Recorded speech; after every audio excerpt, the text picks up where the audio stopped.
आप मेरा तिरस्कार कर देंगे, उसी दिन मैं तुमको छोड़ करके चली जाऊंगी, मेरा शरीर उसी दिन जल जाएगा, जिस दिन तुम्हारे मुख से मेरी निंदा हो जाएगी। तो ये साक्षात भगवती जो हैं शिवा, वही सती बनकर के महाराज दक्ष के यहां पधारे। और आगे हम सुनेंगे, दक्ष ने जब यज्ञ में नहीं बुलाया, अनादर कर दिया, तो फिर सती चाहती तो पूरी दुनिया ही नष्ट कर देती। बोले नहीं, दुनिया तो मेरी ही है, इसलिए नहीं, मैंने जो कहा था अब मैं अपने आप को ही शरीर जला करके दूसरा मेरा अवतार हो जाएगा पार्वती के रूप में। विदुर जी महाराज ने मैत्रेय मुनि से कहा, प्रभु मैं आपसे ये सुनना चाहता हूं कि भगवान शंकर तो बड़े भोले भाले हैं। कहते हैं ना भगवान कैसे हैं? शिव जी भोले हैं और भाले भी हैं, जब क्रोध भी जल्दी कर लेते हैं। कभी कभी घंटा चुराने वाले को भी वरदान दे देते हैं। भस्मासुर को ऐसा वरदान देते हैं, बोले जिसके सिर पे हाथ रख दोगे जल करके भस्म हो जाएगा। पर भगवान शिव ये नहीं जानते कि दुनिया के लोग हैं, तपस्या आराधना करते हैं, बड़े स्वार्थी हैं। बाद में यही भस्मासुर शंकर जी के पीछे पड़ जाता है, बोले हाथ तो आपके सिर पे ही रखना है। देखो लोग कब तक सीधे साधे रहते हैं, कब तक ईमानदार रहते हैं मालूम है? जब तक इनको कुछ मिल नहीं गया। ये कथाएं भी यही कहते हैं। ये हिरण्याक्ष हुआ, हिरण्यकश्यप हुआ, रावण हुए, कुंभकर्ण हुए, इन्होंने शक्ति कहां से ली? भगवान से ही तो ली। आराधना की, शंकर जी ने खूब वरदान दे दिए इन्हें। अच्छा सही बताओ, अब वरदान जब मिल जाता है ना तो किसे परेशान करते हैं, किसका विरोध करते हैं? भगवान का ही तो करते हैं। तो जहां से हम शक्ति ले रहे हैं और उसी के लिए हम नष्ट करने के लिए सोचने लगे, तो ये सोच किसकी है? ये नीच की सोच है। जे कहूं नीच बड़ाई पावा, प्रथम ही हतते ही ताही नसावा। ये सोच किसकी हो जाती है? जहां से हमें शक्ति मिली तो हम उसको ही नष्ट करेंगे। अग्नि से धुआं उठा, बादल बन गए, बादलों में जब पानी आया, रस आया, उनसे जब बारिश हुई, तो किसे बुझाते हैं? अग्नि को ही तो बुझाते हैं। तो हम जहां से शक्ति पा रहे हैं और वही उसी में हम उसी के लिए प्रयोग करें, तो ये बात ठीक नहीं है।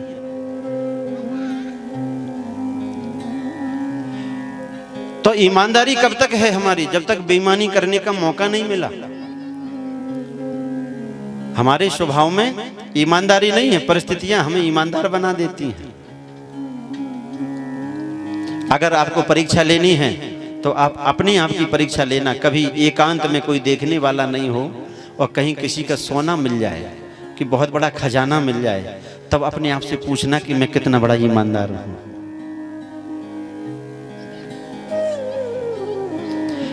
मौका जब मिल जाए, कोई देखने वाला नहीं हो। पाप हम कब करते हैं? जब लगता है कोई देखने वाला नहीं है। और इसलिए हम बार बार परेशान हैं, बार बार ठगे जाते हैं। कभी लाभ मिल जाता है तो हम स्वेच्छाचारी हो जाते हैं, और जब हानि होने लग जाती है, हे भगवान बचाओ, अब हमारा क्या होगा? तो भगवान शंकर जो हैं बड़े शीलवान हैं, और इनसे शिक्षा ये लेनी चाहिए कि जिसके अंदर शीलता है, जिसके अंदर सद्गुण है, तो विपरीत लोग भी उसके परिवार में रहेंगे तो वो भी ईमानदारी का जीवन जिएंगे। जिसके अंदर ईमानदारी है, जिसके अंदर जिसका चरित्र बड़ा अच्छा है, जो बड़े साधु स्वभाव के हैं, तो उसका परिवार भी बड़ा सुंदर चलता है। अब शंकर जी के परिवार को ही देख लो। भगवान शिव का वाहन कौन है? बताओ ना, आप भी तो बोलो कुछ। शंकर जी का वाहन कौन है? नंदी बाबा ना। और माता जी का वाहन कौन है? कौन है? शेर है ना। अच्छा, शेर और बैल आपस में ये बैर है इनकी कि प्रीति है? बैर है ना, लेकिन दोनों एक ही घाट पे पानी पी रहे हैं। ये किसकी महिमा है? भगवान शंकर की महिमा है। कार्तिकेय जी का वाहन कौन है? बोलते जाओ। मोर है। अब सोच रहे पड़ोसियों को देख रहे कि मैं गलत नहीं कह जाऊं। अच्छा, भगवान शंकर के गले में जो हार बनकर के लटकता है वो क्या है? मोर अगर सांप को देख ले तो छोड़ेगा, लेकिन दोनों एक साथ में ही खेलते हैं, आपस में बैर नहीं है। गणेश जी का वाहन क्या है? और वो नाग के साथ में कबड्डी खेलता है। ये कारण क्या है? ये प्रभाव किसका है? ये प्रभाव मुखिया का है। भगवान शिव इतने सरल हैं, भगवान शंकर इतने सहज हैं कि उनके परिवार में विपरीत स्वभाव वाले भी आ जाएंगे तो वो भी एक मत वाले हो जाते हैं, उनके अंदर वैर समाप्त हो जाता है।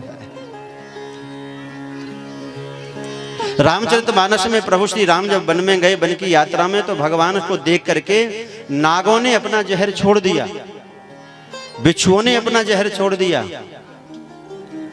इनहि निरख मग सांपन बीछी, तजहे विषम विष तामस तीछी। भगवान को देख करके तो जहरीले नाग भी अपना जहर छोड़ देते हैं। इतने सरल हैं भगवान शिव, बड़े सहज हैं। तो विदुर जी महाराज ने मैत्री मुनि से कहा कि हम आपसे ये सुनना चाहते हैं, अपनी बेटी का विवाह शिव जी के साथ में जब दक्षिणी कर दिया तो बड़ी धूमधाम से किया, खूब आनंद से किया। कई दिन में ये बारात रही, खूब स्वागत सम्मान हुआ, बड़ा उत्साह हुआ कैलाश पर। लेकिन ऐसी कौन सी बात बिगड़ गई थी कि ससुर दामाद में आपस में विद्वेष हो गया, द्वेष हो गया। एतदाख्याहि मे ब्रह्मन् जामातुः स्वसुरस्य च